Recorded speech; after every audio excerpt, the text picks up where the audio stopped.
Assalamualaikum warahmatullahi wabarakatuh dan salam sejahtera kepada moderator, pembentang dan peserta PISA 2021 dari Malaysia, Brunei dan Indonesia serta negara-negara lain yang terlibat.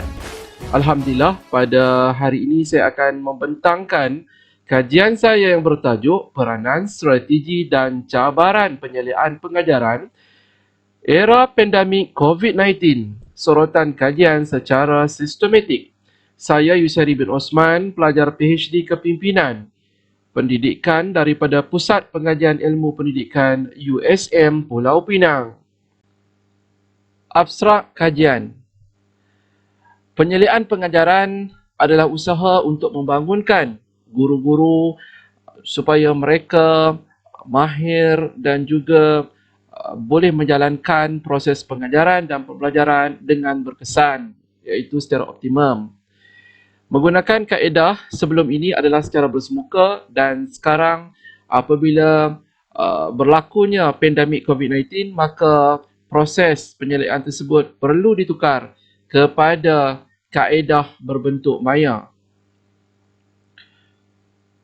Pelbagai masalah wujud apabila proses pertukaran medium ini, iaitu lebih kepada menggunakan medium teknologi dalam proses penyeliaan dan pengajaran, begitu juga terkesan kepada ibu bapa, guru dan juga pelajar.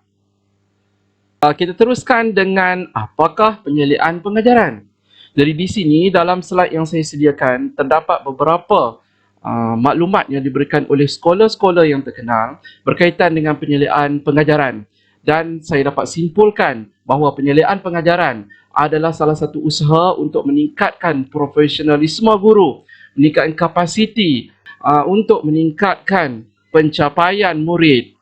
Okey, baik. Di sini kalau kita lihat pendapat oleh Dewi mengatakan bahawa penyeliaan pengajaran adalah bertujuan untuk memimpin guru-guru untuk memperbaiki pengajaran, menggalakkan perkembangan profesionalisme guru-guru dan seterusnya sesuai dengan cikgu kan. Katakan mereka mengajar tetapi sebenarnya adakah mereka mencapai objektif yang disasarkan? Isu kajian iaitu penyeliaan pengajaran era COVID-19. Seterusnya adalah permasalahan kajian, perubahan peranan pemimpin pengajaran. Yang kedua, pertukaran model penyeliaan pengajaran secara mendadak. Dan seterusnya, kurang kemahiran menggunakan medium teknologi. Objektif kajian. Okey, ada 3 objektif kajian, iaitu objektif yang pertama, kita nak kenal pasti peranan yang perlu dimainkan oleh pemimpin pengajaran era pandemik COVID-19. Apa peranan dia? Objektif yang kedua, kita nak tengok strategi penyeliaan pengajaran yang dilaksanakan dalam era pandemik COVID-19. Seterusnya, objektif yang ketiga, kita nak kenal pasti cabaran yang dihadapi untuk melaksanakan penyeliaan pengajaran era pandemik COVID-19. Okey, kita ada 3 dapatan kajian ya. Iaitu yang pertama adalah mengenal pasti kaedah penyeliaan pengajaran yang bersesuaian dalam era COVID-19. Sudah pastinya kita tahu bahawa kaedah yang bersesuaian adalah secara maya ataupun secara dalam talian dan ada juga dikendalikan dalam bentuk gabungan. Okey, kombinasi di antara maya dan juga face to face ataupun bersemuka ya. Okey. Di sini kalau kita lihat penyeliaan dilaksanakan secara individu dan ada juga dilaksanakan secara berkumpulan menggunakan kaedah maya. Okey. Strategi yang digunakan adalah WhatsApp, Telegram, email, telefon, ya, SMS, Google Form, Microsoft Teams, Zoom, Google Meet dan Webex ya, di antara yang famous. Begitu juga dengan kepimpinan pengajaran, lebih kepada menggunakan model ataupun ciri kepimpinan digital. Seterusnya, dapatan kajian adalah berkaitan dengan mengenal pasti peranan pemimpin pengajaran dalam era COVID-19. Okey, pastinya peranan adalah berkaitan dengan dialog ya, untuk mengenal pasti pandangan, kebimbangan, cadangan penyelesaian ya, yang perlu dilakukan oleh guru-guru, pemimpin pengajaran sekolah bersama-sama dengan pasukan pemimpin daripada pendidikan daerah ya.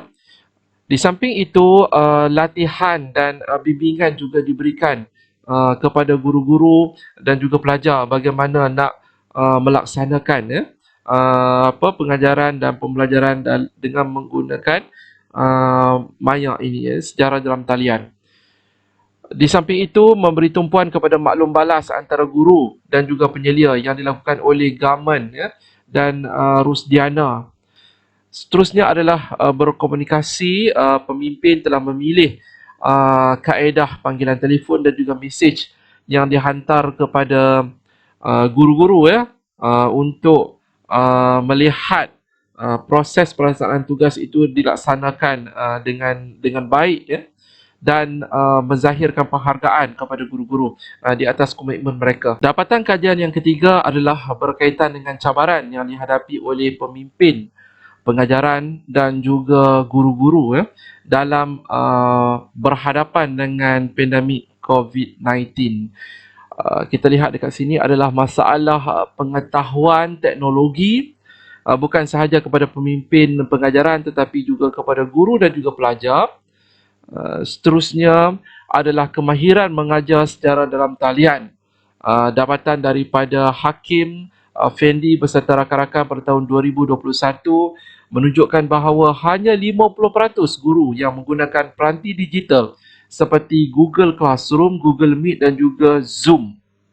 Dan kebanyakannya mereka menghantar tugasan kepada pelajar dengan menggunakan WhatsApp.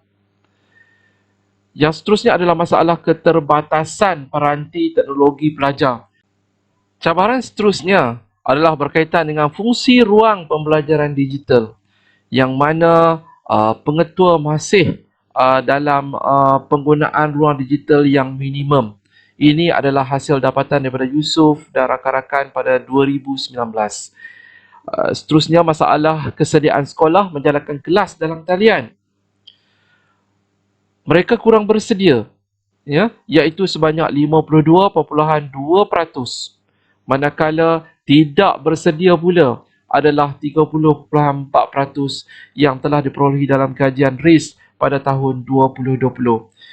Seterusnya, masalah kelemahan pengendalian kelas dalam talian, iaitu berlaku penurunan kadar penyertaan murid sebanyak 52.63%. Cadangan kajian adalah latihan diberikan mencukupi kepada pemimpin penyeliaan, pemimpin instruksional ya, guru-guru dan juga pelajar ya, dalam mengendalikan teknologi ya. Begitu juga dengan kolaboratif perlu dipertingkatkan, iaitu dalam pelbagai organisasi dan pelbagai kepakaran. Seterusnya adalah PLC, perkongsian amalan terbaik dalam kepimpinan dan juga perkongsian amalan terbaik dalam PDP. Dan akhir sekali adalah sokongan. So, sokongan yang perlu diberikan oleh pemimpin penyeliaan ialah dalam bentuk sokongan teknologi, sokongan pembangunan profesionalisme berterusan dan sokongan PDP. Akhir sekali ialah conclusion ataupun kesimpulan.